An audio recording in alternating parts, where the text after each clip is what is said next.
Hola, bienvenidos a este espacio informativo del Poder Judicial de la Federación. Hoy es jueves 22 de junio de 2023. Soy Laura Murillo y le presentaremos la información más importante generada hasta el momento de lo que ha ocurrido dentro del Poder Judicial de la Federación y, por supuesto, en el territorio nacional. Damos la bienvenida a mi compañera Nidia Díaz, quien nos acompaña en la interpretación en lengua de señas mexicana. Comenzamos.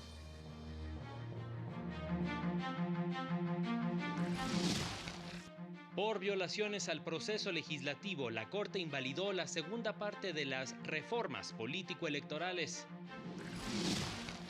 Juzgar sin perspectiva de género puede generar discriminación y agudizar la desigualdad. Mujeres deben ser postuladas en municipios en donde los partidos políticos tienen posibilidades de ganar. La mediación permite resolver los conflictos sin necesidad de recurrir a tribunales.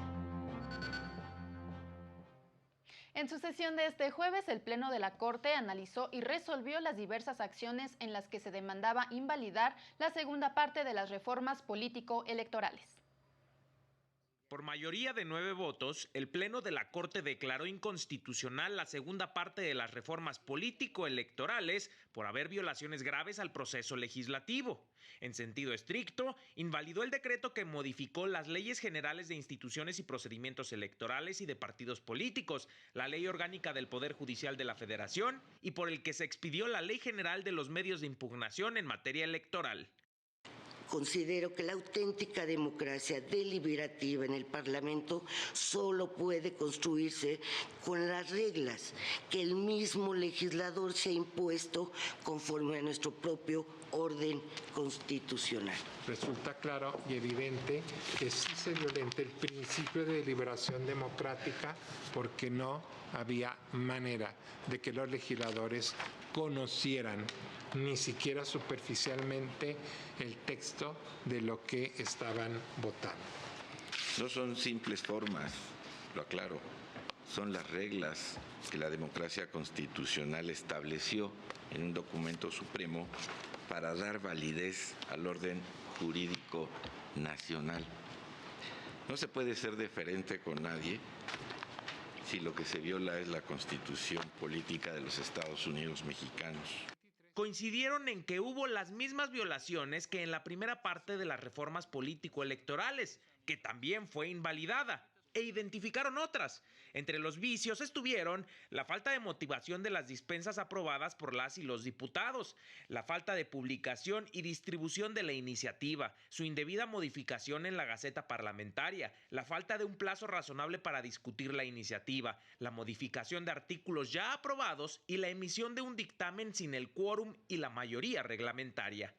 Cuando ya habían iniciado la discusión, el documento se sustituyó por una versión que contenía, cuando menos, 2 reformas importantes. La reforma al artículo 12, numeral 2 de la LEGIPE, que se refiere a las transferencias de votos por convenio, y el artículo 94 de la Ley General de Partidos Políticos, que es lo que los propios grupos parlamentarios señalaron coloquialmente como la cláusula de vida eterna de los partidos políticos. Se registraron, en este caso, aún más vicios de gran gravedad. Quienes votaron en contra argumentaron que las irregularidades no ameritaban la invalidez del decreto. Advierto que las y los legisladores sí conocieron el contenido de la iniciativa y estuvieron en aptitud de posicionarse al respecto. Me parece que hoy vamos a emitir una resolución sin resolver el fondo del problema. Al invalidar por vicios de forma más de 450 normas. Como efectos de la declaración de invalidez, recuperaron vigencia, como se encontraban antes de la entrada en vigor del decreto, todas las normas modificadas, así como la Ley General del Sistema de Medios de Impugnación en materia electoral. Además, estas normas no podrán ser reformadas para su aplicación en el próximo proceso electoral federal. Para el canal del Poder Judicial de la Federación, Mario López Peña. Al respecto, la presidenta de la Comisión de Justicia del Senado y ministra en retiro, Olga Sánchez Cordero, reconoció que el proceso legislativo mediante el cual se aprobaron las reformas político-electorales fue atropellado. Dijo que una reforma electoral es necesaria, pues México es el país más restrictivo en esta materia. Es una pena que por un proceso legislativo muy atropellado, porque fue muy atropellado, y nosotros tenemos que hacer una reflexión personal hacia el interior de las cámaras. Cómo mejorar nuestro trabajo legislativo y nuestros procesos legislativos para no tener que enfrentar invalideces por procesos legislativos. Y que no entre la Suprema Corte al fondo. Y durante un foro que se llevó a cabo en la Corte, se analizó el impacto que tienen los roles de género en la sociedad y en la impartición de justicia.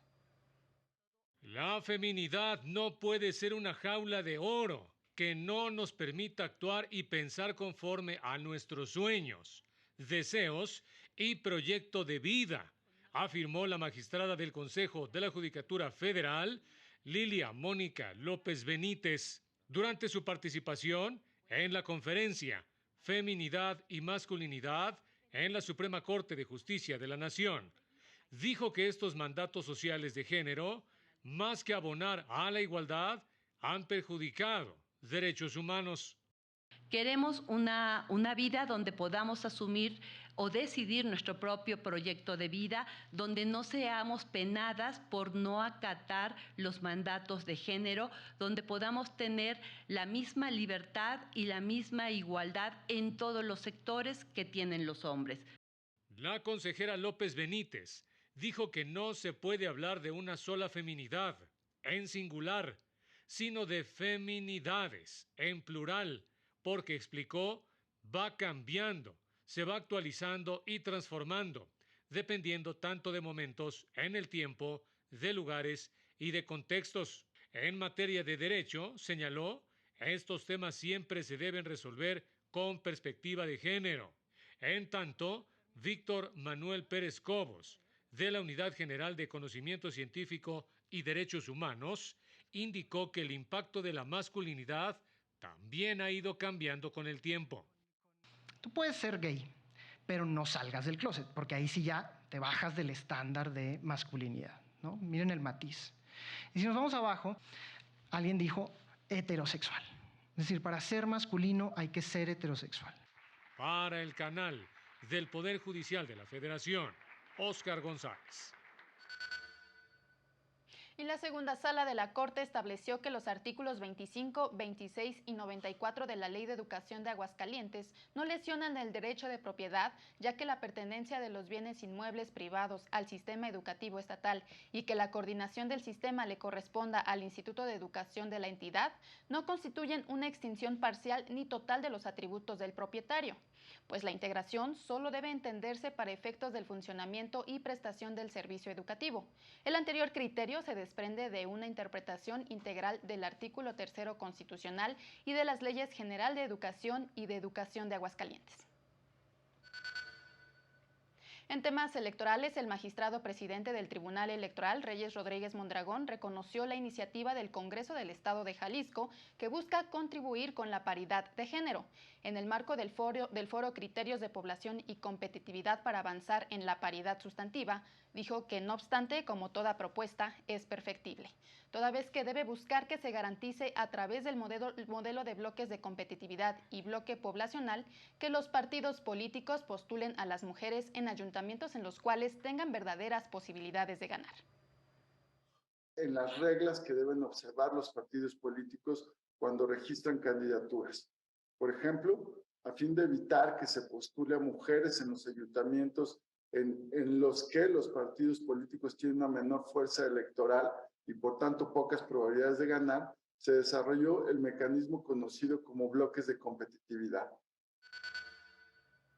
Por su parte, la Sala Regional Monterrey confirmó la resolución de la Junta General Ejecutiva del INE en Nuevo León, que había declarado improcedente la expedición de la credencial para votar a un ciudadano.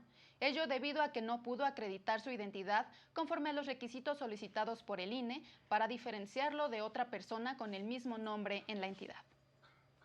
En este caso, existía un diverso registro en el Estado de Nuevo León con la misma acta de nacimiento, mismo nombre y datos de identificación, sin que esta determinación impida que el impugnante se presente a realizar las aclaraciones pertinentes y solicite nuevamente su credencial de elector. Vamos a una pausa y continuamos con más en la señal del canal del Poder Judicial de la Federación.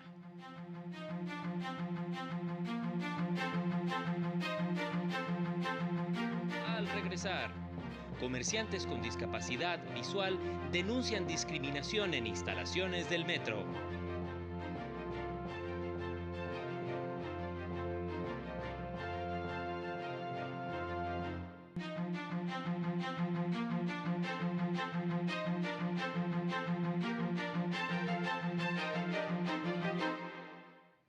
Continuamos con la información. En el Senado de la República iniciaron las consultas para impulsar una ley general que permita resolver conflictos sin necesidad de recurrir a los tribunales. Solucionar conflictos de forma pacífica, resolver litigios de manera más rápida y económica son los principales objetivos de la iniciativa de Ley General de Mecanismos Alternativos de Solución de Controversias.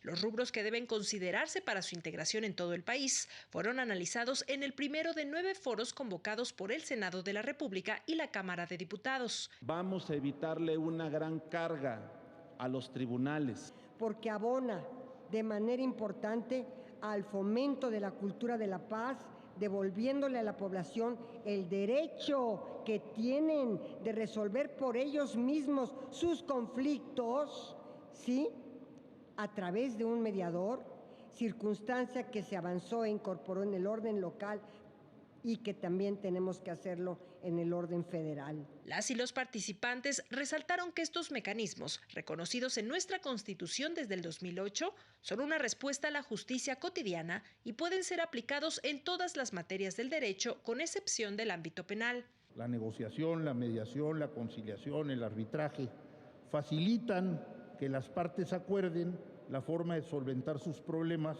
atendiendo a sus intereses, sin necesidad de una intervención judicial, por lo que su solución puede ocurrir en menos tiempo y con menos gasto.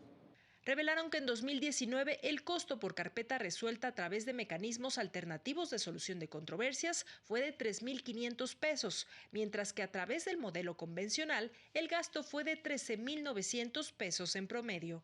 Para el canal del Poder Judicial de la Federación, Lorena Sánchez Cabrera. Y en otras noticias, personas con discapacidad visual que se dedican al comercio denunciaron que han sido víctimas de competencia desleal y discriminación en las instalaciones del metro.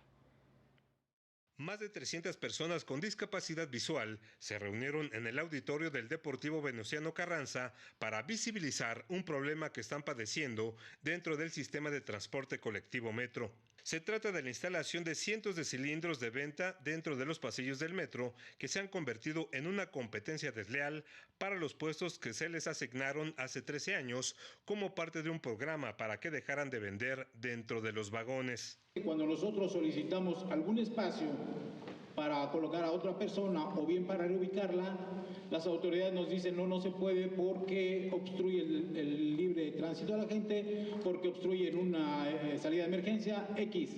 Pero resulta que a los 8 o 15 días ya está puesto un módulo diferente de gente normovisual.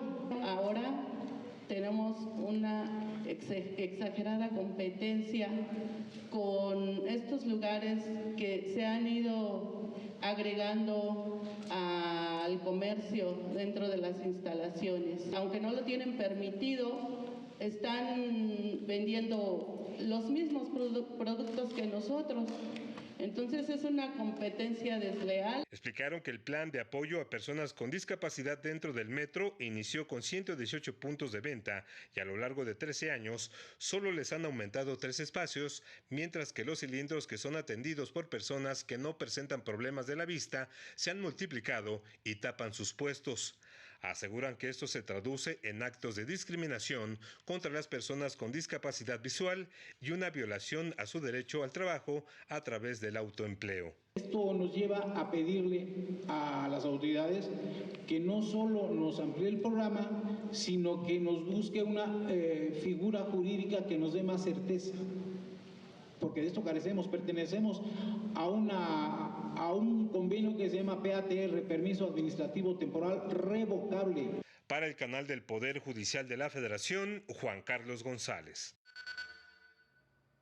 Y durante un encuentro sobre movilidad y seguridad vial, se fijó como plazo el próximo mes de octubre para que las 32 entidades del país presenten sus planes en la materia. La Estrategia Nacional de Movilidad y Seguridad Vial 2023-2042 tiene como uno de sus ejes la armonización normativa a fin de generar mejores sistemas de transporte público acordes con los programas de desarrollo urbano. No podemos estar hablando de transportes públicos y sistemas integrales si no tomamos en consideración la planeación urbana, el qué se puede hacer y qué no se puede hacer.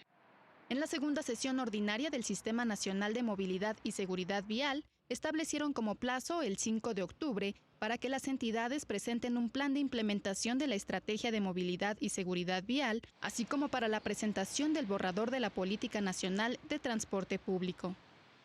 En el tema de movilidad articulada al desarrollo económico territorial, es armonizar la Ley General de Movilidad y Seguridad Vial con las leyes locales. Necesitamos en todo el país que se tengan leyes estatales de movilidad y seguridad vial que sean acordes con esta ley general. Entre 2001 y 2021 incrementó el parque vehicular de 20 millones a 53 millones de unidades, con una tasa promedio de 400 vehículos por cada 1,000 habitantes en nuestro país, y una diferencia considerable entre regiones. También se ha triplicado el uso de motocicletas a 5.9 millones en el 2021. Se estima que se pierden 118 horas en promedio en la congestión vial y 15,000 personas fallecen al año por accidentes de tránsito. Por su parte, el Consejo Nacional de Humanidad, Ciencias, Tecnologías e Innovación eliminó las becas de posgrado a estudiantes del área de Ciencias Económicas y Administrativas por considerar que no son de prioridad nacional. Beneficiarios de estas becas denunciaron que a través de un correo electrónico les comunicaron esta decisión, que consideran es injusta, excluyente y discriminatoria, pues les impide continuar con sus estudios. Ante esto, abrieron una petición en la plataforma change.org, que acumula ya más de 1,000 firmas para exigir que se restablezcan las becas. Y en el marco del 30 aniversario de la Comisión de Derechos Humanos de la capital del país, se dio a conocer que la institución ha atendido más de 1.800.000 quejas y denuncias. La injusticia, desigualdad y la deficiencia en el sistema educativo post-pandemia son una amenaza para los derechos de niñas, niños y adolescentes en México, indicó la presidenta de la Comisión de Derechos Humanos de la Ciudad de México, Nacheli Ramírez, durante el 30 aniversario de este organismo. Tenemos una generación que tenemos que asumir que cambió desde hace 4 años a raíz de la pandemia. Teníamos un escenario y hoy tenemos otro. Tenemos un escenario de grandes deudas, ha habido atrasos en el sistema de vacunación, ha habido problemas en la parte educativa en términos de su incorporación y reincorporación a las escuelas y por lo tanto tenemos que reforzar mucho esa mirada. Señaló que se deben reforzar los derechos en infantes e incrementar los sistemas de salud mental para poder atender a este sector con enfermedades psicológicas. Requerimos reforzar muchísimo en estos derechos la protección a esta población en términos de su salud integral y básicamente el darle opciones, ¿no? Y estar muy atentos a eso. Durante la celebración en donde asistieron titulares de alcaldías, diputados y fiscales, el magistrado Rafael Guerra, presidente del Tribunal Superior de Justicia de la Ciudad de México, dijo: Gracias por estos 30 años de lealtad a la carrera judicial y a la sociedad. El respeto a los derechos humanos es un componente esencial de la gobernabilidad y en los últimos años ha sido garantizado por una gran amiga, Nacheli Ramírez y su equipo de colaboradores.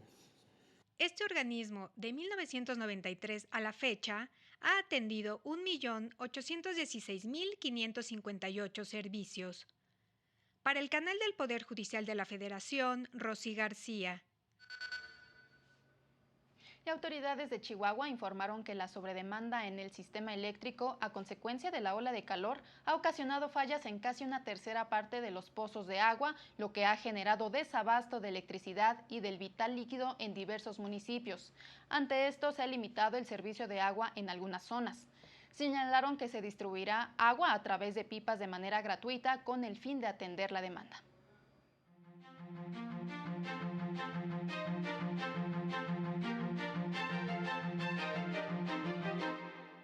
Tus Derechos y Fortalezas es el sitio de internet de la Suprema Corte de Justicia de la Nación, donde niñas y niños pueden conocer qué hace el Tribunal Constitucional, los tribunales federales y cómo pueden hacer valer sus derechos. Además, cuenta con un sitio interactivo con juegos relacionados con la cultura jurídica. Un juzgado federal concedió un amparo a Edgar Tungui, ex titular de Obras de la Ciudad de México, acusado de presunto uso ilegal de atribuciones y facultades en el otorgamiento de recursos y permisos de construcción para los afectados por el terremoto de 2017. La Comisión Nacional de los Derechos Humanos emitió una recomendación contra la Secretaría de la Defensa Nacional por violaciones a los derechos humanos en agravio de una víctima en Reynosa, Tamaulipas, cometidos en julio de 2010. La organización Reporteros Sin Fronteras elaboró un mapa con los flujos migratorios y países de acogida para periodistas y comunicadores que se ven forzados al exilio por motivos de seguridad. Destaca los flujos hacia Europa y Norteamérica principalmente. Para el canal del Poder Judicial de la Federación, Citlali Pérez. La Guardia Costera de Estados Unidos confirmó el deceso de los 5 tripulantes del submarino Titán, que implosionó tras sufrir una pérdida de presión mientras recorría los restos del Titanic en el fondo del Océano Atlántico. La empresa dueña del submarino, OceanGate, también confirmó el hecho e indicó que se hallaron restos del transporte a unos 600 metros de donde yace el transatlántico, que se hundió en 1912, por lo que descartan que el submarino haya colisionado con el Titanic. Las autoridades norteamericanas indicaron que continuarán las investigaciones y la búsqueda de los restos. This is something that happened. I'll just remind everybody. This is something that happened in a remote portion of the ocean with people from several different countries around the world. And so it is a complex case to work through, but I'm confident that those questions will begin to get answered.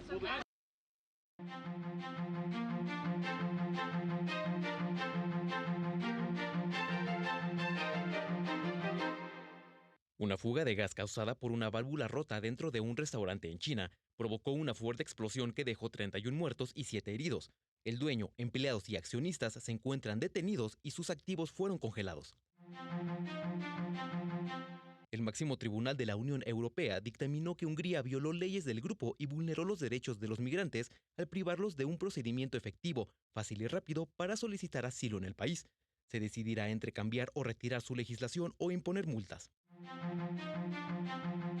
Mediante un informe de grupos activistas en Sri Lanka, se acusó al expresidente Gotabaya Rajapaksa de entorpecer investigaciones sobre fosas descubiertas en áreas establecidas cuando era oficial del ejército. Se le culpa de destruir registros policiales y obstaculizar el acceso a la información. El juicio por abuso de poder político y mal uso de los medios de comunicación, que podría inhabilitar políticamente por 8 años al expresidente de Brasil, Jair Bolsonaro, dio inicio por parte del Tribunal Superior Electoral. La defensa del acusado llamó a este hecho como uno de los mayores errores judiciales de la historia. Para el canal del Poder Judicial de la Federación, Héctor García Mejía. Y en otro tema, permítame informarle que se presentaron los resultados del estudio Tendencias de Honestidad en América Latina, en la que México registra resultados negativos en el combate a la corrupción. México es el país más violento de Latinoamérica. 1 de cada 3 mexicanos justifica la violencia para resolver sus diferencias. Que México es el país que justifica la violencia más que cualquiera de los otros 9 países en Latinoamérica.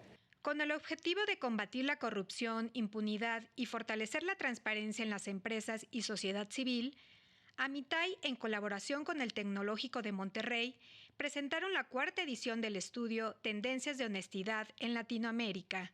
Indicaron que, de acuerdo con una encuesta realizada a 700,000 personas, existe una problemática de ética, fraude, robo y acoso sexual en diferentes empresas. Los mexicanos, por muchas razones, ya no tenemos la capacidad de dialogar para resolver nuestros problemas, sino que usamos la violencia para arreglarlos. Mencionaron que este estudio muestra el alto porcentaje de corrupción que existe en México y en Latinoamérica. Es un índice que mide a 15 países de Latinoamérica y ¿qué creen? Tampoco les tengo buenas noticias. Estamos en ese índice con un puntaje de 4.05 sobre 10, o sea, reprobados también, y estamos en el lugar 12 de 15 países. Para el canal del Poder Judicial de la Federación, Rosy García.